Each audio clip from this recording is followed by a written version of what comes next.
اپنے اپنے گھروں کا جائزہ لو. اگر تمہیں یہ خبر بھی ہو جائے کہ ہمارا بچہ ہمارے کنٹرول سے باہر ہو چکا ہے, اب قبضے میں نہیں آ سکتا, تو یاد رکھنا رزق اس ہماچل یا پنجاب میں ہی نہیں, اللہ رزاق ہے. چلے جاؤ اپنے وطن, اپنی عزتوں کی حفاظت کرو, لیکن اپنے مذہب, اپنی عزتوں کو نیلام مت کرو. کیا کرنا ہے ایسے رزق کا, کیا کرنا ہے ایسی دولت کا جو ہماری ماں بہن بیٹیوں کی عزت نہ بچا سکے. یار آپ نے دیکھا کربلا کی دھرتی پہ, کربلا کی دھرتی پہ ظالم یزیدیوں نے حسین کے گھر والوں کو شہید کر دیا. امام حسین بھی شہید ہو گئے, ایک بیمار زین العابدین بچے. اور امام حسین کی شہادت کے بعد میں جب سیدہ سکینہ اور سیدہ زینب پہ ظلم کیا اور ان کی چادر, ان کے سروں سے جب چادریں چھیننا چاہی اور جب چھین لی گئی تو ان نبی کی بیٹیوں نے اپنے بالوں کو اپنے چہرے پر ڈال لیا تاکہ ہمارے پردے میں کوئی کمی نہ آ سکے. آج تم آزاد ہونے کے باوجود بھی اپنی عزت کو یوں ہی نیلام کر رہے ہو, شرم نہیں آتی؟ اور اس کے باوجود بھی کوئی احساس نہیں ہے. میرے یارو اگر بری لگے تو لگے یار, لیکن جو حق بات ہے وہ میں کہوں گا, ورنہ قیامت کے دن اللہ معاف نہیں کرے گا. انسان کی ناراضگی سے کوئی ڈر نہیں لگتا, بس میرا رب ناراض نہیں ہونا چاہیے. یہ زندگی رب نے دی ہے, رب رزق دے گا, لیکن ہاتھ جوڑ کے تم سے گزارش ہے, جیسی فکر کمانے کی کرتے ہو ایسی اپنی بیٹیوں کی, اپنی بیٹوں کی بھی کرو کہ ہمارے بچے جاتے کہاں ہیں, ہمارے بچے رہتے کہاں ہیں, ہمارے بچے فون پہ کس سے باتیں کرتے ہیں. یارو یاد رکھنا, اگر یہاں چوک ہو گئی تو زندگی بھر کی نیکیاں تمہاری تباہ و برباد ہو جائیں گی. اور جب بیٹیاں اچھی ہوں گی تو اس معاشرے کے اندر کیا ہوگا. ایک نوجوان تھا, کون نوجوان, جب وہ اپنے گھر سے نکلا, سنتے رہنا, کہاں سے نکلا, گھر سے نکلا, اس کو بڑی تیز بھوک لگی, بڑی شدت کی بھوک تھی. آگے بڑھا, ایک دریا نظر آیا اور اسی دریا میں ایک بہتا ہوا بڑا حسین جمیل بڑا خوبصورت سیب نظر آیا. بھوک کی شدت تھی یار, اس نے وہ سیب اٹھا لیا اور کھا لیا. اور اٹھانے کے بعد, کھانے کے بعد اس کے دل میں یہ خیال آیا, یار میں نے یہ کھایا تو ہے, دیکھو کیا میں نے یہ سیب کھایا تو ہے, لیکن اس سیب کا مالک کوئی اور تھا.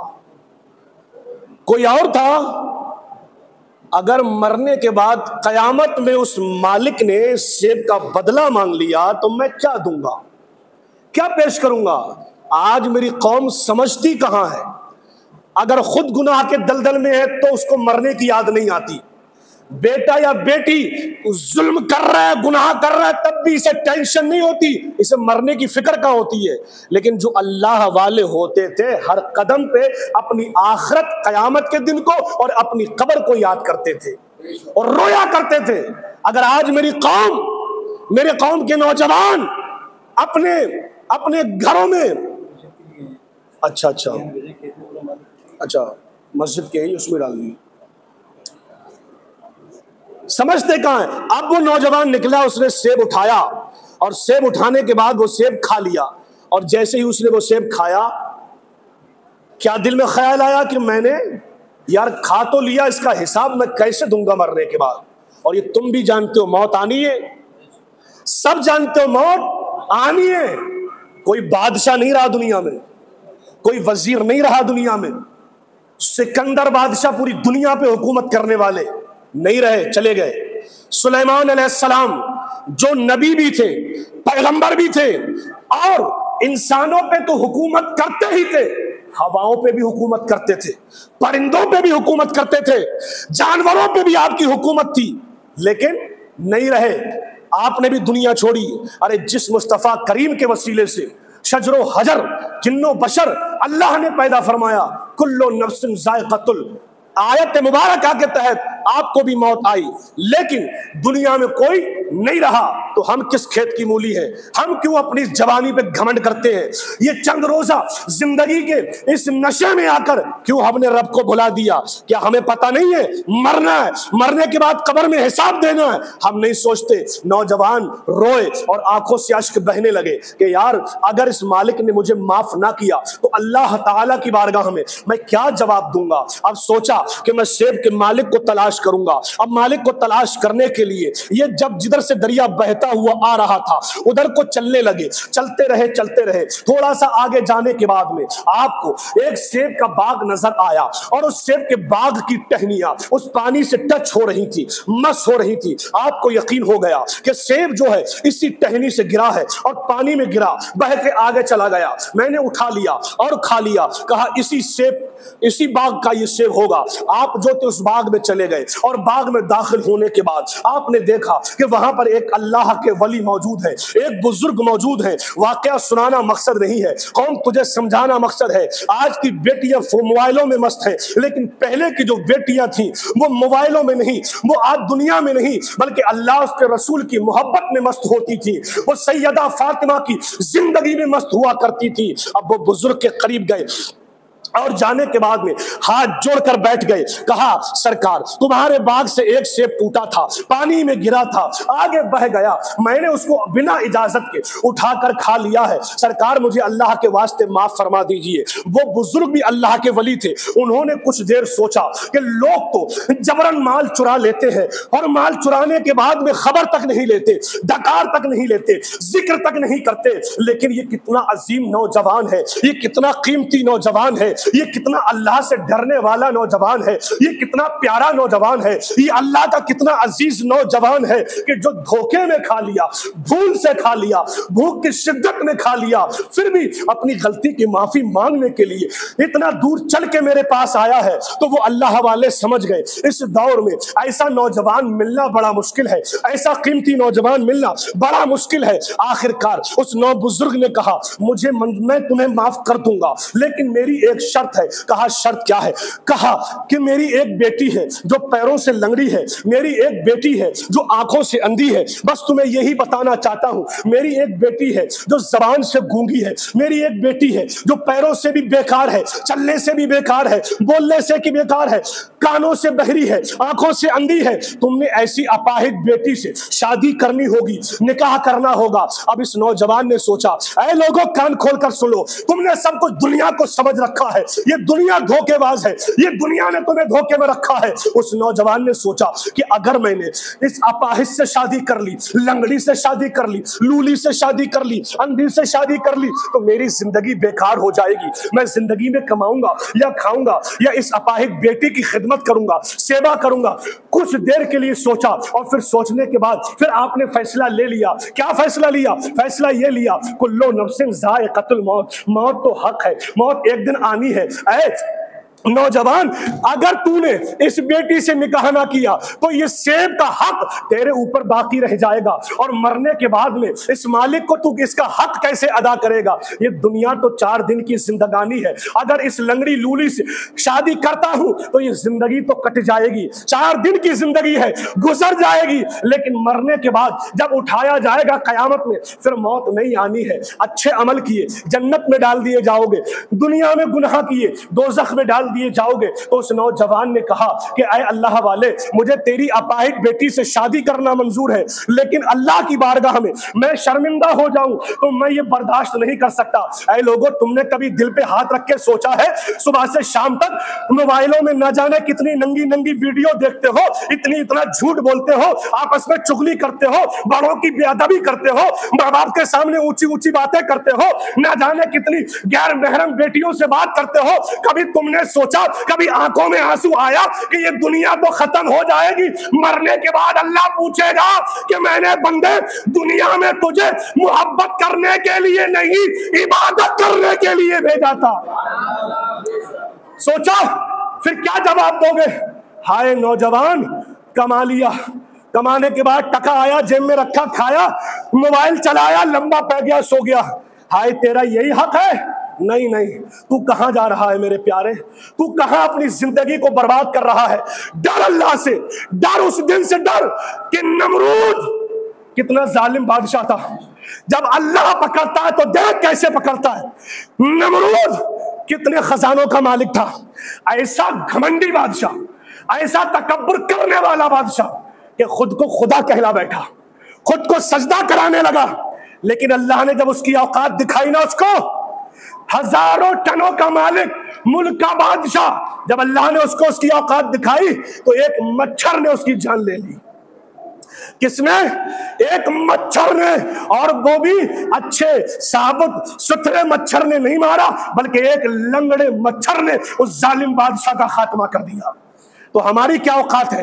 ڈرو اللہ سے۔ اللہ نے گرفت مضبوط کر لی تو کوئی بچا نہیں پائے گا، اور اللہ کے رحمت کے دامن میں تمہیں پناہ مل گئی تو دنیا کا کوئی تمہیں مار نہیں سکتا۔ اللہ کی ذات وہ ہے جس کو اللہ اپنی رحمت میں پناہ دے دے، وہ یہاں بھی کامیاب ہے، وہاں بھی کامیاب ہے۔ اب آخر کار نکاح ہو گیا۔ کیا ہو گیا؟ نکاح ہو گیا۔ اور نکاح ہونے کے بعد جب یہ نوجوان اپنے کمرے میں بڑھا، توجہ کرنا نوجوانوں، اے پیارو، بدلو اپنی زندگی کو، بدلو۔ آج نہیں بدلو گے تو کب بدلو گے؟ شرم، دل رو رہا ہے یار، دل رو رہا ہے دل۔ تمہاری بیٹیاں اگر ایسے ہی مرتد ہوں گی، ارے تم چند مسلمان ہو گئے اور 2 بیٹیاں تمہارے ہاتھوں سے نکل گئی، شرم ہے یار، شرم کرو۔ یہ مت سمجھ لو اس کی بیٹی گئی ہے، یہ اس کی نہیں ہے، یہ تمہاری ہے، ہماری ہے۔ قیامت میں اللہ بھی سوال کرے گا، اس کا حبیب بھی سوال کرے گا۔ میرے نواسے حسین نے دین اتنی آسانی سے تمہیں نہیں دیا تھا جتنی آسانی سے تم نے اس دین کو ختم کر دیا۔ دل روتا ہے یار، تم کہاں مستی میں مست ہو آج کل؟ سنتے تھے ہم وہاں ہو گئے، آج آنکھوں سے دیکھ رہا کہ ہماری بچیاں، قرآن پڑھنے والی بیٹیاں، مرتد ہو کر اسلام کو چھوڑ کر ختم۔ اب جب اس نوجوان نے اپنے کمرے میں قدم رکھا، اور قدم رکھنے کے بعد جب دروازہ کھولا تو وہ جو لڑکی پیروں سے لنگڑی تھی کھڑی ہو گئی۔ کیا ہوا؟ کھڑی ہو گئی۔ اب یہ نوجوان چکر میں پڑ گیا کہ میری بیوی تو وہ ہے کہ جو لنگڑی ہے، میری بیوی وہ ہے جو لنگڑی ہے۔ اب اس عورت نے سلام بھی کیا، السلام علیکم، کہا یار یہ تو بول بھی رہی ہے، میری بیوی تو گونگی ہے، گونگی۔ اور چکر میں پڑ گیا، ہاتھ بھی چلے، سمجھ گیا ہاتھ بھی ٹھیک ہے۔ ارے جب دروازہ کھولا تو آنکھوں سے دیکھا بھی آ گیا، اس کی تو آنکھیں بھی اچھی ہیں۔ اے نوجوانوں، میرے پیاروں، دل کی تختی پہ لکھ کر لے کے جانا۔ صرف 2 سجدے کرنے سے کام نہیں چلے گا، صرف 2 سجدے کرنے سے کام نہیں چلے گا، اپنی عزت اور آبرو کو بچانا بھی ضروری ہے۔ یہ تو ٹھیک، آنکھوں سے بھی ٹھیک۔ اب یہ نوجوان فوراً واپس ہو گیا۔ کہاں؟ فوراً واپس ہو گیا۔ سوچا کہ دھوکے میں سیب کھا لیا تو لنگڑی لولی سے نکاح کرنا پڑا، اگر کسی غیر عورت کو ٹچ کر دیا تو نہ جانے انجام کیا ہوگا۔ جب یہ نوجوان باہر آیا تو اس کے شوہر حضرت عبداللہ صومعی رضی اللہ تعالیٰ عنہ باہر بیٹھے ہوئے تھے اپنے گھر میں۔ کہا کیسے واپس؟ کہا سرکار یہ تو میری بیوی نہیں ہے۔ کہا کیوں نہیں ہے؟ کہا آپ نے کہا تھا کہ تمہاری میری بیٹی لنگڑی ہے، لولی ہے، اندھی ہے، بہری ہے، لیکن سرکار یہ تو پیروں سے بھی اچھی ہے، سرکار یہ تو آنکھوں سے بھی اچھی ہے، سرکار یہ تو کانوں سے بھی اچھی ہے، سرکار اس کے تو ہاتھ بھی اچھے ہیں، اس کے اندر کوئی کمی نہیں ہے، یہ تو بڑی حسین و جمیل ہے۔ تو کہا ٹھیک ہے یہی تمہاری بیوی ہے۔ کہا سرکار میں سمجھا نہیں، آپ نے کہا لنگڑی تھی، آپ نے کہا اندھی تھی۔ اے نوجوانوں تمہیں بتانا چاہتا ہوں، آج ہماری بیٹیاں، ہماری بہنیں، ہماری بیویاں کہاں جا رہی ہے؟ اگر بازاروں میں گھومیں تو ہمیں ٹینشن نہ ہو، موبائلوں پہ بات کریں ہمیں فکر نہ ہو، لیکن دیکھو اس خاتون کو دیکھو۔ تو باپ نے کہا میں نے کہا تھا کہ میری بیٹی پیروں سے لنگڑی ہے، اس کا مطلب یہ تھا کہ میری بیٹی نے اپنے گھر کے باہر کبھی قدم نہیں رکھا ہے۔ میں نے کہا تھا میری بیٹی آنکھوں سے اندھی ہے، اس کا مطلب یہ تھا کہ میری بیٹی نے کبھی کسی غیر محرم کو نہیں دیکھا۔ میں نے کہا تھا میری بیٹی کانوں سے بہری ہے، اس کا مطلب یہ تھا کہ میری بیٹی نے کبھی کسی غیر مرد کی آواز تک کو نہیں سنا۔ یارو میں تمہیں بتانا چاہتا ہوں، جب لڑکی اللہ سے اتنی ڈرنے والی ہو، جب لڑکی